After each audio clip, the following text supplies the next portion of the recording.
Welcome to Public Space, a community dedicated to supporting individuals who have experienced religious trauma or find themselves in between and are looking for self God as well as community. We exist beyond the four walls of colonized religion. Here, we create a safe and vibrant space where members can explore and share spirituality, stories, art, and intellectual inquiry through critical dialogue. Join us as we embark on a journey of healing, self discovery, and creative expression. Together, we will foster a supportive community that empowers individuals to reclaim their voice, embrace their unique journeys, embody a Path-Maker archetype, and find solace and strength in the company of like-minded individuals. All right. Welcome to another gathering under the full moon, public space. This month, February, we are basically focused on sacred boundaries in general, right? The practice of setting boundaries, the practice of enforcing them, and even developing new ones, the reconstruction of boundaries. So, under this radiant full moon in Leo, we are prompted to reflect on the importance of creating sacred boundaries, considering ourselves sacred and others sacred.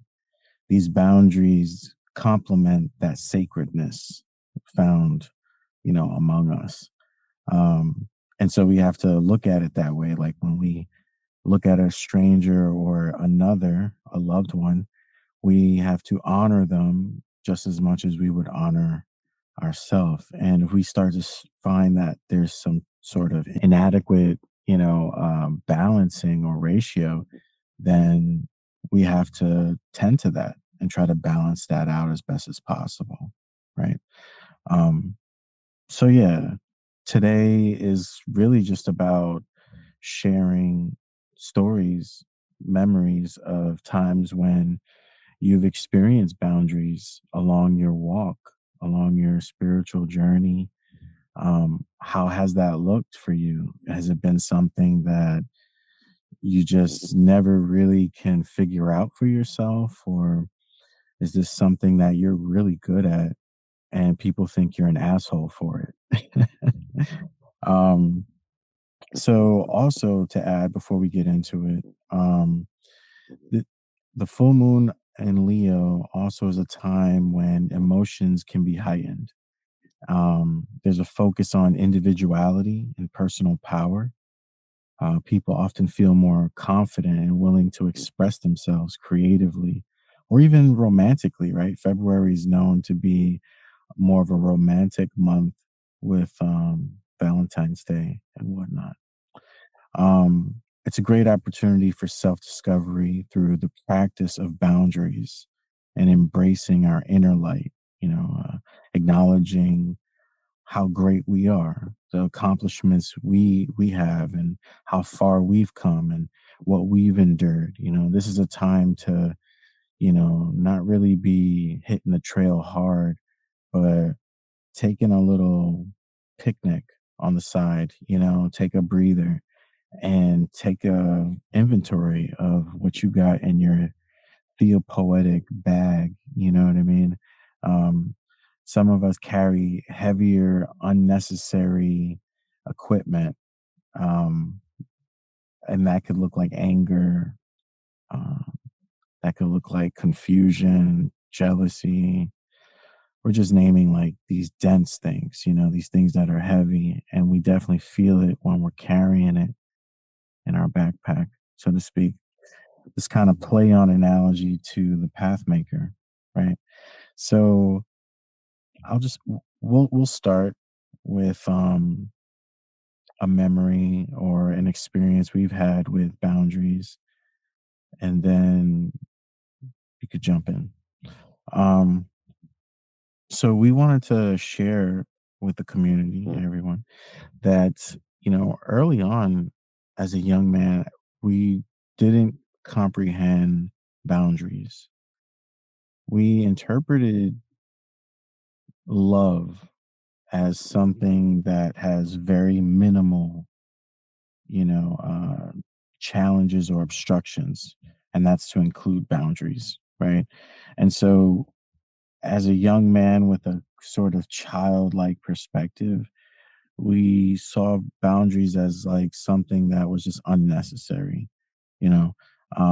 We thought that when people really, really loved each other, they knock all that shit out, or something, or they get rid of it.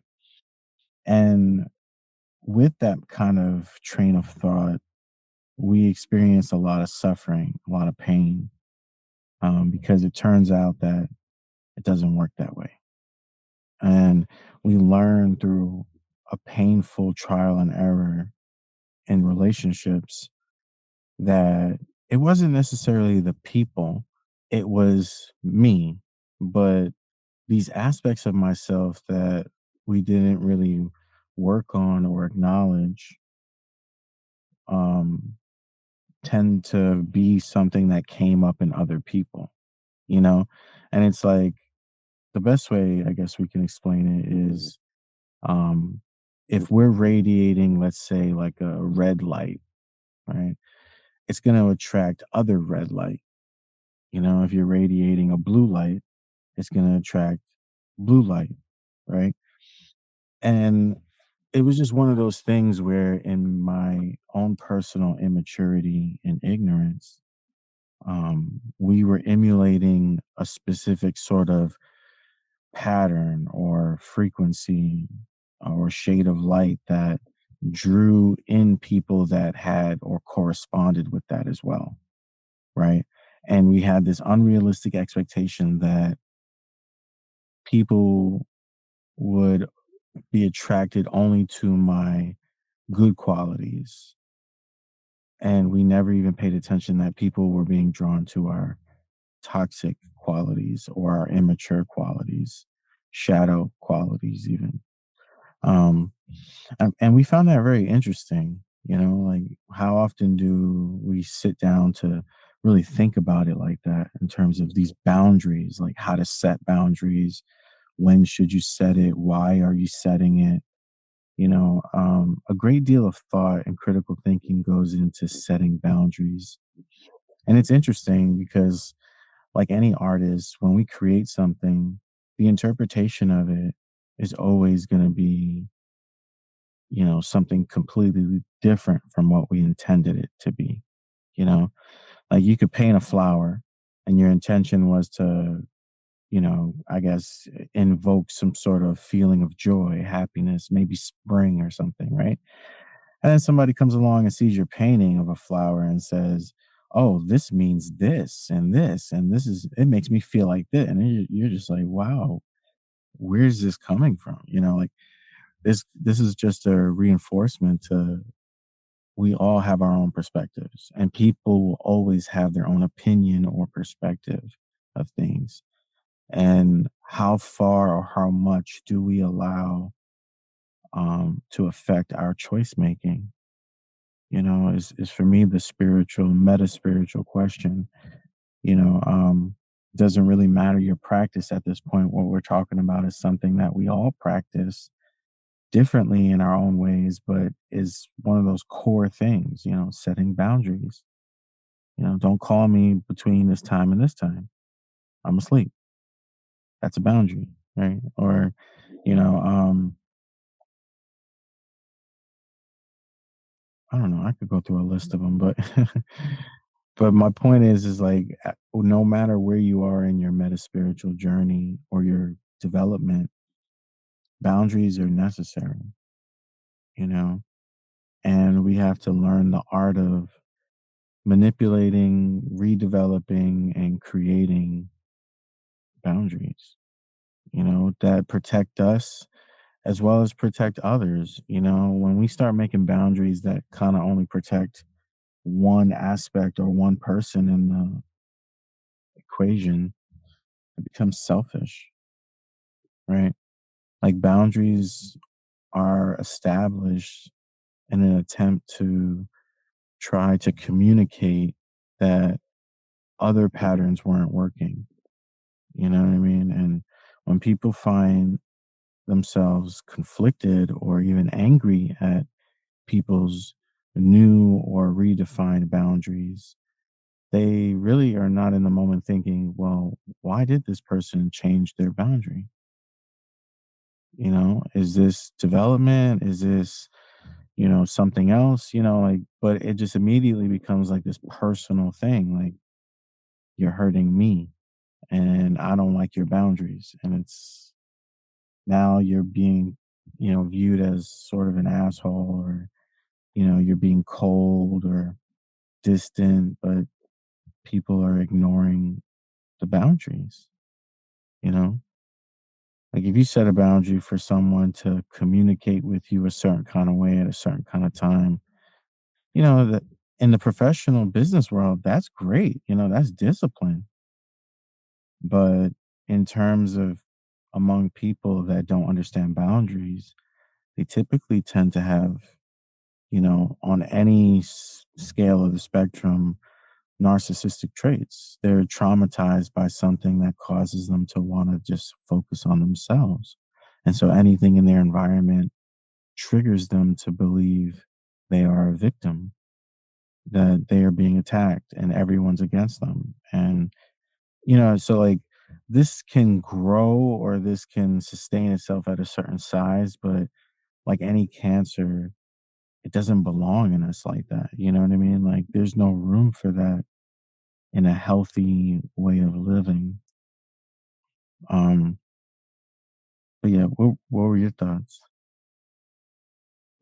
I could say I can more or less relate to your experience, especially growing up. I only experienced boundaries from adults because of the role dynamics, being around parents or just other people in position, like even in school, being around teachers and all that. Um, so coming from that kind of demographic of being around people in power early on, it made me want to respect other people's boundaries, if that makes sense. But I didn't know how I can model my own or have my own boundaries. And so I also, for many years, I was a people pleaser. So I didn't know what this even meant for me. And then even trying to understand it at the time, it was more like it was coming from a place of guilt where it's like, oh, here I am. I'm gonna try to reinforce something, but I feel bad because I don't want to come off as strong or something like that. But little did I know that that was just basically me in the early stages, just trying to respect myself. Because I think that also comes with respect. Because if not, you just start allowing different kinds of energies in your environment. So, like your aura becomes affected. And especially me being like an empath and just feeling other people's energies. And then also how that becomes very triggering for someone that has experienced trauma as well. So, being very sensitive to sound, to, I guess, like the body language, if it's too strong, that kind of stuff, which I know and I understand now that that does stem from early on traumas. And so, fast forward to now, I think that is very important to establish boundaries for sure. And I can see the other side of it where people become offended, where it's like, I don't think people really think about it, that what they're doing in that moment or how they're trying to interpret what's going on is really not something as personal. because it is still personal if you think about it, because you understand that maybe that person may not be on a healing journey, and you're repeating yourself over and over about certain things, or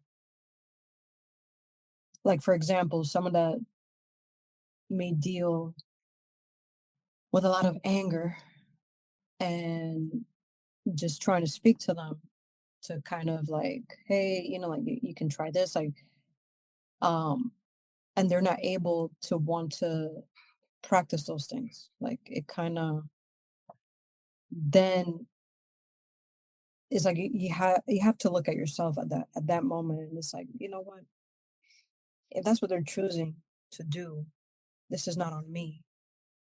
I'm not going to take that personal, but I understand that that personal is on a I mean, I'm sorry, I understand that that person is on a personal journey.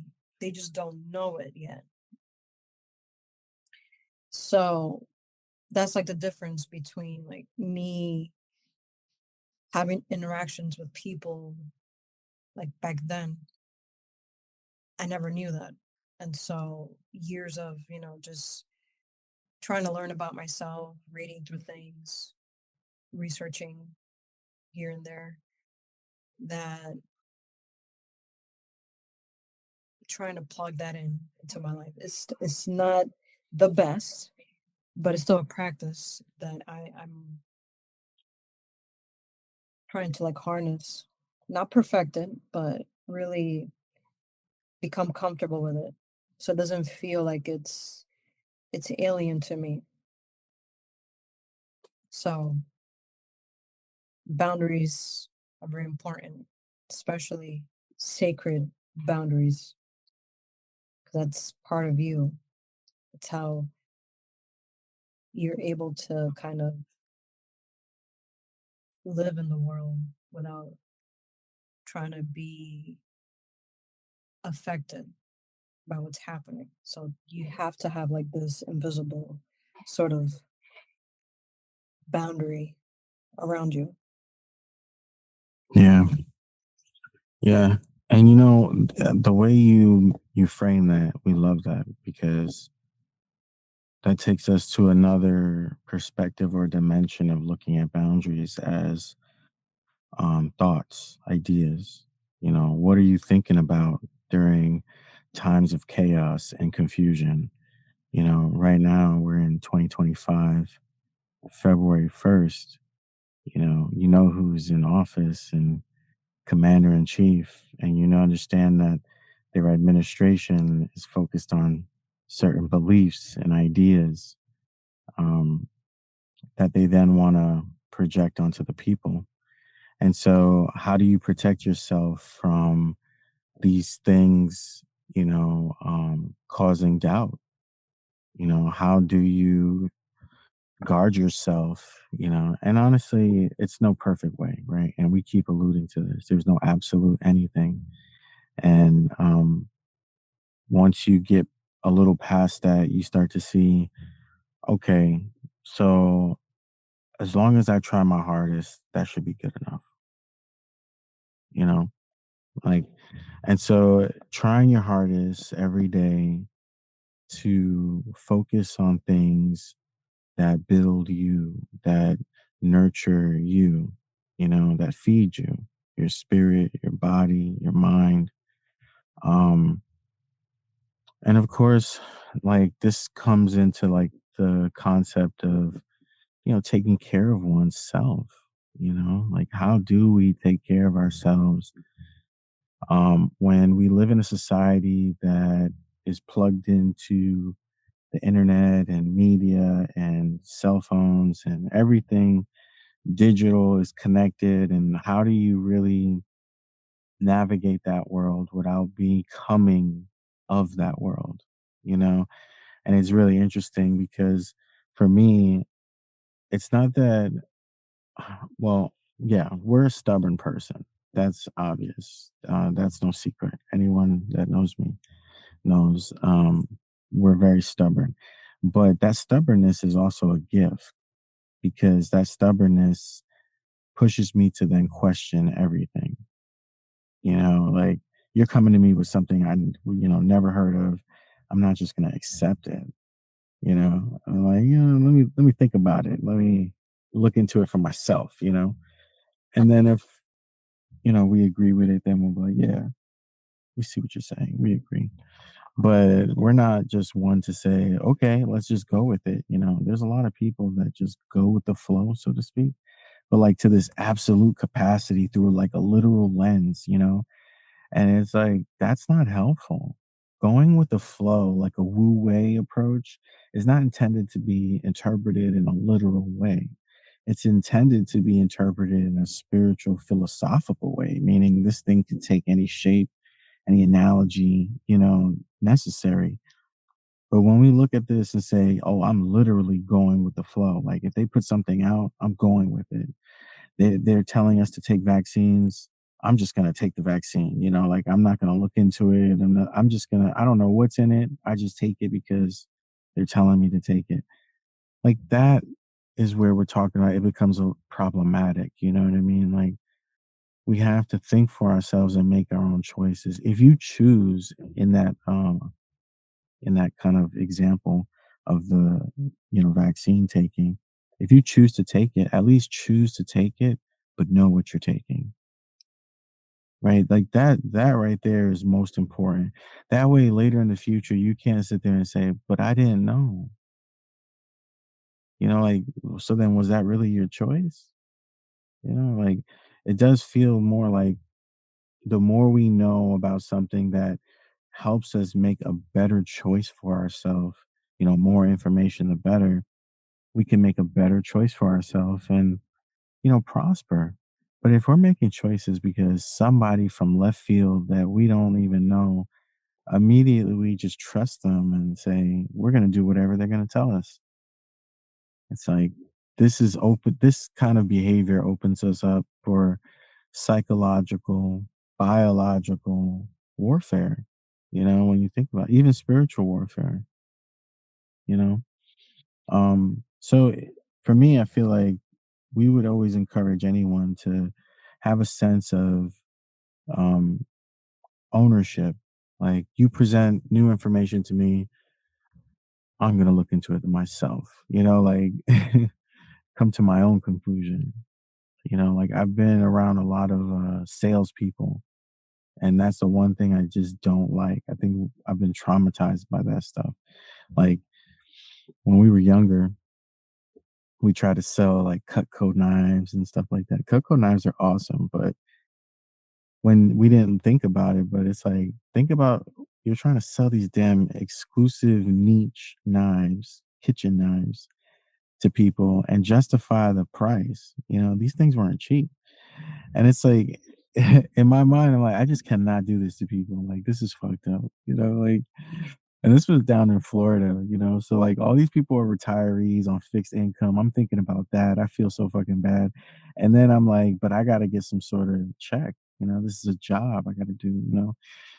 So I just didn't like those sales positions or that sales mentality. Like you come to me just with some sort of secret agenda, like just be upfront with me. But again, this plays into, people in the world we rub shoulders with. Seems like a lot of people have these secret agendas. How can I profit off you? How can I profit off of this experience? It seems like, especially here in America, like this Western culture and philosophy has morphed into this. How can I make a profit off of my neighbor? How can I make a profit off of using the bathroom? How can I make a profit off of sleeping? How can I make a profit off of traveling? Like it's like this hyper focused idea that just is taking us to the extreme where we got, babies and infants online more than ever. People are just showing their babies eating or something, making accounts and stuff like that. They do it with dogs. They do this with, like, I've seen accounts with cats, and dogs that have their own exclusive IG account and they have more followers than me, way more followers than me. I'm like, this is interesting. Like people really like this stuff, huh? So again, it just plays onto the period of time that we're in right now, this era where it's kind of hard to protect ourselves from the thoughts and ideas that are being pushed on us, um, especially if we're not practicing critical thinking, if we're not practicing to pause and think for oneself and investigate and follow intuition, that gut feeling, like if we're not practicing these things, they're gonna really dress up shit really nice and give it to us, like, here you go, I'm saving you, I'm offering you how, and it's all packaged up. And when you really unlock it and unravel it, it's just shit, horse shit, dog shit, whatever. It's shit, man. Like, and so we have to break free from this cycle. Like, this whole 1984 thing keeps really like simmering in the background. You know what I'm saying? Like, how much of our freedom are we going to allow to be taken? At least on an individual basis, we can gain more of our own spiritual freedom, our own psychological freedom, the ability to think and form opinions and, critically analyze, and not just believe not believe certain information that is populated more. You know what I mean? Like, we do that a lot. Like, it's funny because with the kids, right? Like, where did you get this information? TikTok. And it's like, just because on TikTok, maybe it's circled around people a lot, people say, oh, this must be real. This must be true. It's true because the little screen in my hand tells me so. And then generations ago, it used to be, it must be true because the television said it. It must be true because the radio said it. So it's always really been there when you think about it. Um, this kind of cycle or indoctrination, slavery even, where it's hard for us to break free to think for ourselves. What do you think? I started to think about like how fascinating, and this was just a thought that came up as you were sharing that. And it's like, who do we give this power to really when we hear information, but technically we don't know where is really coming from, like the root of it.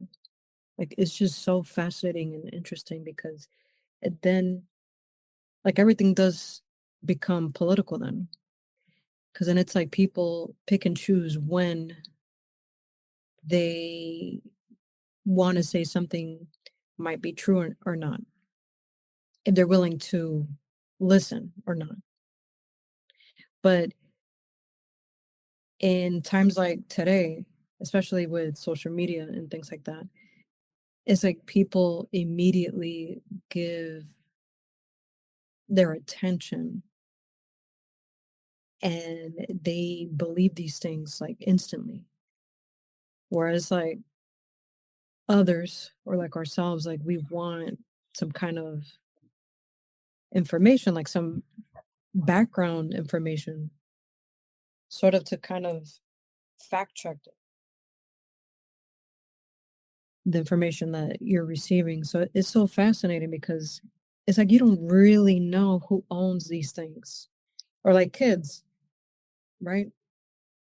But then when they're met with certain things, they'll say, "Oh yeah, because school said it or the teacher said it." And we're like in this culture where we pick and choose who we want to basically align ourselves with, if that makes sense. Like I feel comfortable just believing what this person is saying, just based on however, they might be treating me or how they look, how they present themselves, and not caring or thinking if what they're saying is really true. Or maybe the information that they do have is something that doesn't come from them, is something that they took on from something else. and they don't truly believe it. They're just passing down information. Like when you're passing down gossip, is this subjective or objective? No one really knows, but we fight for some kind of, and then we're also surrounded by the culture of attention, where everyone is just seeking attention. It's not just kids anymore, or people that have gone through some kind of trauma, like childhood trauma in their past, like not receiving certain attention or being neglected by parents. No, now this is like it's full blown, like it has spread. Whereas like there's this need of this attention, like look at me, look at what I'm doing, what I'm saying, you know. Yeah. And sometimes we don't like really sit down and sit back and think about these things like, wow, like we're just giving ourselves away. Yeah. So it's like there is no boundaries. How can we as a people establish boundaries in a way that we believe that it works and that we ourselves can, start creating it instead of just hearing about it? And it's not just like a trendy word kind of thing, Right. because we live in boundaries physically through laws, structures, and things like that. Yeah. But what we're talking about is more like, in a way, psychological, how that affects us mentally, spiritually, and things like that, Right. which can tend to eventually affect us physically, like our bodies. And so it's just so many elements and things that come with it. And so it does take work, it does take time to create it, but you have to start somewhere. It's like if, let's say, you start off, I don't know, I'm thinking about the story of the three little pigs, and they're talking about their homes, like how the structure starts at first is almost as if the boundaries are going to look like that, like a straw house, like it's not as durable, sturdy. It's, not going to keep away danger from coming in. But at least you started kind of like the template of it or On the something. process of it. Yeah. Yeah. Like I was thinking about the architecture word, the blueprint. Yes. The foundation and the blueprint. Yes. Yeah. So like it does start somewhere. And just because it doesn't at first like fully, I don't want to say work, but is not up to your expectations, it doesn't mean that you just throw it all away. Like you just keep trying and just building on it Right. until you see for yourself, like, oh, okay, like I don't feel like I'm being taken advantage of. And at the same time, I can build my boundaries without feeling anger as well, because that's another thing. We don't want to do those things out of anger, because if we're doing that, we are basically affecting ourselves too. Like we're living with that. Yeah. And then it's Yeah. interesting because I think about like what's happening in the country. It's not something that is just happening now. Through centuries, like a lot of places and just like different systems, like they build these boundaries and things, but it's more, I guess I should say, it's something that you can process now and actually see it with your own eyes, because we're living in these times now. And so, like, seeing how boundaries are being established is really coming out of this anger position, out of that place. Mm. And so, what that does, it teaches people, you know, we're doing this out of that, but not really like what is the underlying need or purpose of this boundary. Like it shouldn't just come from anger. Like there should be a better reason why. Because if not, we will always be triggered by whatever comes towards our boundaries. Yeah, that's true. That's true. You brought up a really good point too, because as we try to become more of a path maker, um, part of that is transcending boundaries. Mhm, But like you said, we're not transcending all boundaries, just certain kind of boundaries. Maybe boundaries that were put in place by others that were put in place to confine us, enslave us, limit us, even destroy us. You mhm, know, these boundaries are the kind of boundaries we're talking about transcending, you know. In the book I wrote, Path-Maker and Unfollowable Path, it does talk about that. And I just wanted to share one little bit, like a paragraph. I was going to read it to you. Society often imposes pressures to conform, encouraging individuals to present a polished and flawless facade. However, the pathmaker's willingness to be vulnerable challenges this societal norm. Their authenticity disrupts the illusion of separateness and perfection, offering an alternative narrative that embraces the messy and imperfect aspects of life. I wanted to share that because, you know, we're talking about boundaries, but we also need to keep one foot on the ground about why we are becoming path makers. You know, like it's not really for us. It's for us, but it's for others, right? Like we have to become examples in the world when people look and they say, you know, why is it that you do what you do? You know, why haven't you conformed to say, you know, a global religion or something like Christianity, Islam or something? Why haven't you, you know, become submissive to those disciplines? Why are you, you know, navigating in such a nomadic, you know, way? And honestly, what we just read really speaks to that. You know, like this idea, this art of creating, navigating, and reconstructing boundaries is powerful. We don't see that in religion as something that is highlighted or focused on.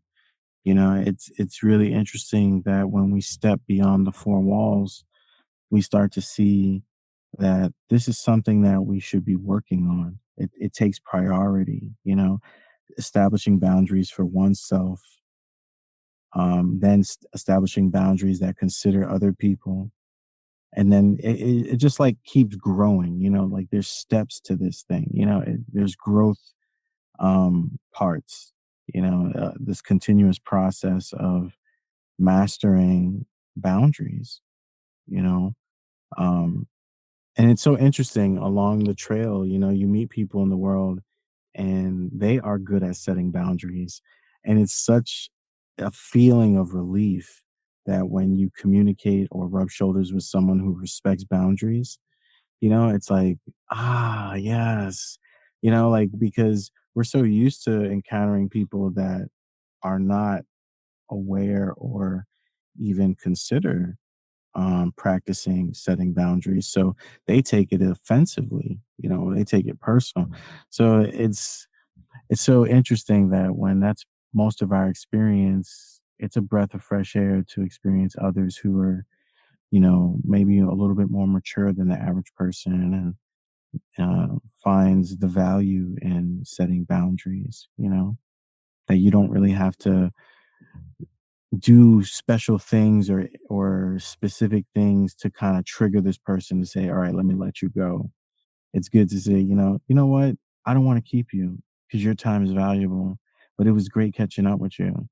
Maybe we can catch up another time, you know? So you're not like fighting to say, I gotta go, you know, or something like that. They already figured out like this wasn't even planned. Like we just bumped into each other. Yeah. And it's interesting because you say that, because then there's like this awkwardness that comes up. Even when people say, no, no, no, it's fine, it's fine. What they're really trying to say is, you're right, you're right. Yeah. Because the reason why I'm saying that is because I've done that, especially a lot before, where it's like being so accustomed, so part of that people pleasing, to just cater and cater and cater. And a lot of us think that it's just being kind, Mm. to just say yes to everything. And then it's like, but you're actually being unkind to yourself. You're thinking you're being kind to the other person. You might be, but you're being unkind to yourself. So, yeah, that's what I just like thought about. Cause it's like even in those times, and I get you when you say it's such a relief when you meet someone that can hold their own boundaries, because you can tell, you know what that is. And so you're Yeah. able to kind of point it out for yourself, like, "Ah, okay, well, they get it, like it's part of adulting and stuff like that. Like is part of that. But we're just I think a lot of this does, and this is just my theory, it does stem from, we come from a very privileged part of the world or side of the world, where it just seems like everything is given to us. And I know it may not be true for a lot of people. It's They're limited to certain things. But when we're receiving, again, social media, we have like all these things that are coming in. Most of it is free, you know, or just even growing up with your caregivers or parents. A lot of things you're given is just free. And sometimes you don't even work for it or build up for it to kind of, um, I guess, deserve such a prize or reward kind of thing. And it's like becoming so numb to that. And so it's like we're just so used to just yes to everything, because the outside world is just providing all this for us. It's like a plethora of things and resources. It's just like provided. Like here we are using technology. Like, yes, at one point we purchased the device, and then most of the things that we do use is free, so I don't know if that makes sense, but Oh yeah, I get what you're saying. it's like we're so accustomed and used to these things, like where we don't know how it works, like like we're just using things and we don't know how it works, just like when a kid or a teenager or whatever receives like an iPhone, right? There's just so much in it and is given to them. So basically it's like this free information and things, but they don't know like how this was even in there, or like what it's used for. And then we kind of forget, like, sort of how to be grateful with certain Mm. things. And so I think it's also with that, like there's just like this misalignment with being kind, grateful, like being grateful, because we feel like when we're not, and correct me if I'm wrong, a lot of this can be connected to religion, for example, maybe Christianity, like this whole thing of just almost like this, like trying to strive for a perfectionist kind of mindset. So the perfectionist kind of mindset instills like this kindness, this positivity kind of thing. So I got to make sure, that I'm doing this for this person, but not even thinking about that that person might have boundaries. So let's not even respect that, because here I am doing the work, is basically what I'm saying. So it's like there's just a lot of that. that we can't even make those connections. Everything is just warped to like this one belief and set of systems and things that we kind of have as people. Like we're just like wearing the stuff. This is who we are, this is what we do. And I'll throw it in there like, this is an American thing or stuff like that.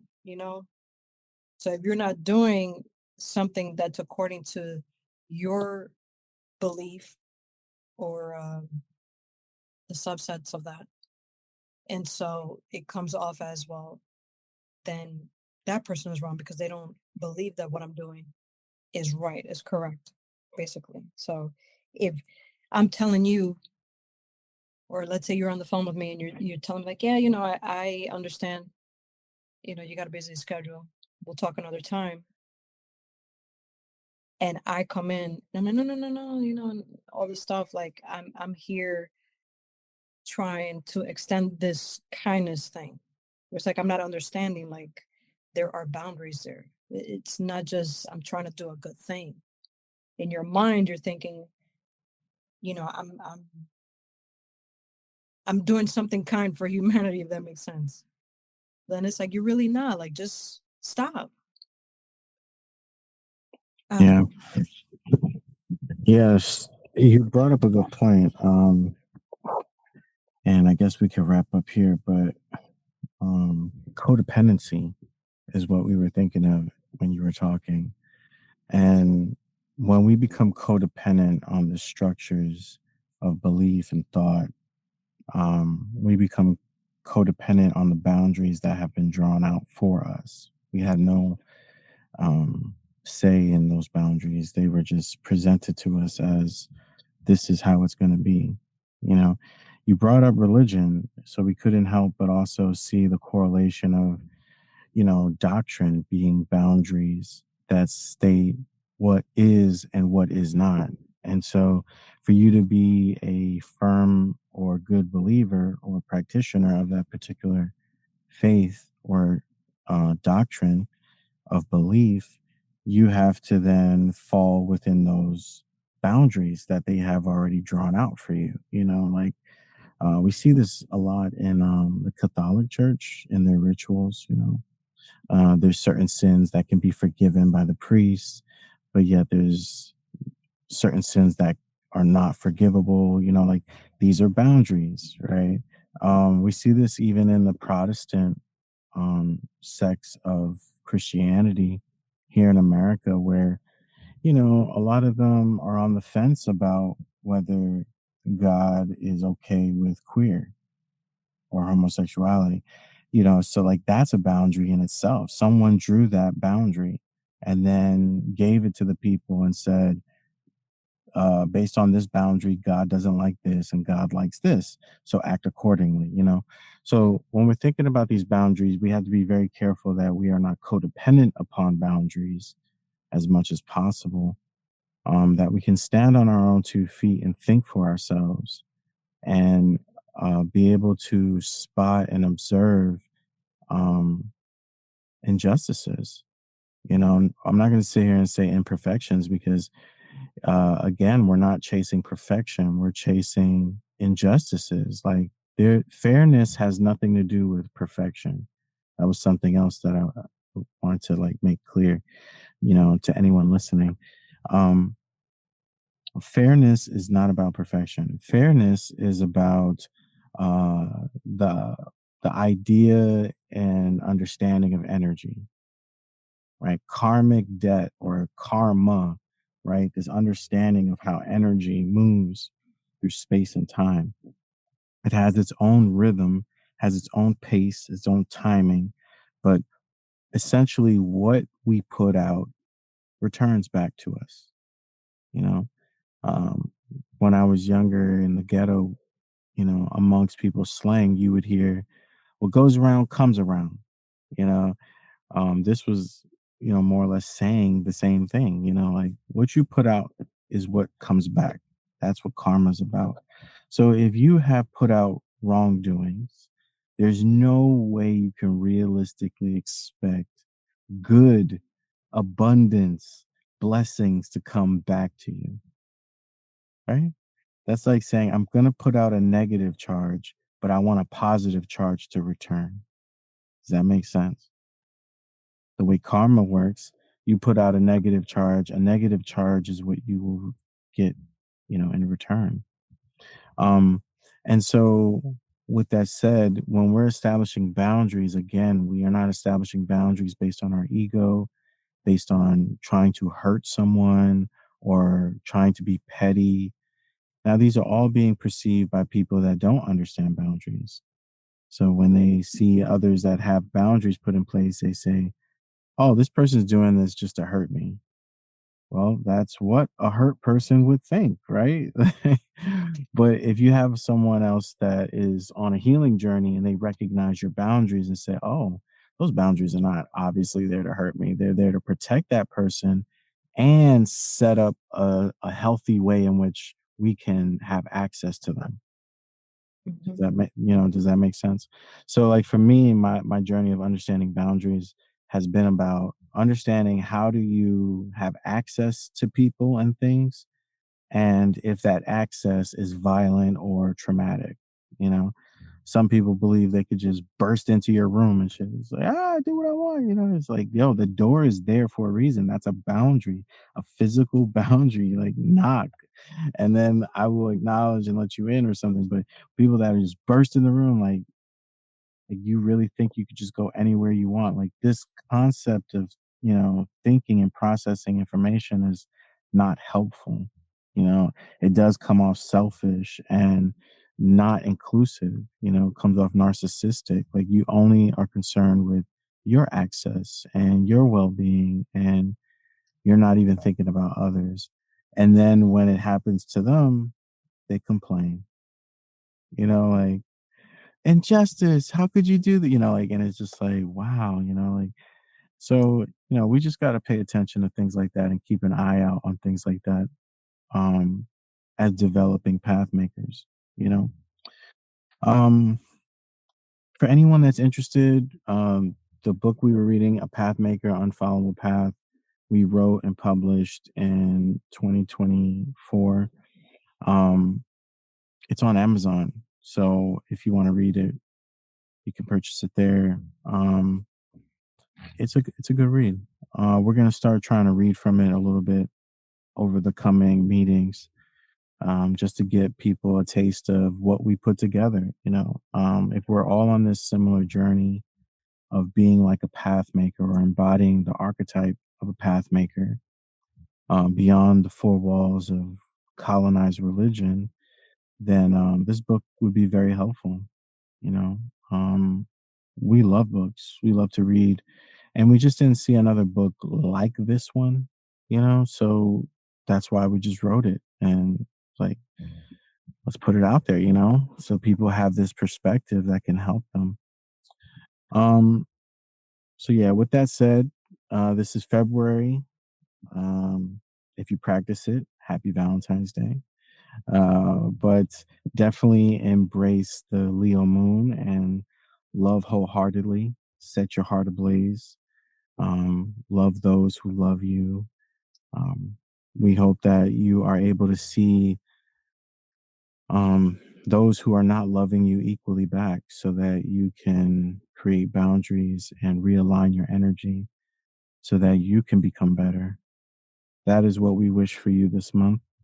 And we will get back at you guys next month. And again, it's always open. If you want to join in on the dialogue, you know where the link is in the community, page. And you have any other thoughts, Jasenia? Uh, just, I guess a reminder for myself is just to continue working on myself and on these things, and don't feel guilt or doubt yourself that you're doing a bad job at it or whatever. We're all here just to learn and learn from our mistakes, but just keep practicing, keep trying. Powerfully said. Powerfully said. Thank you for that. All right. Until next time.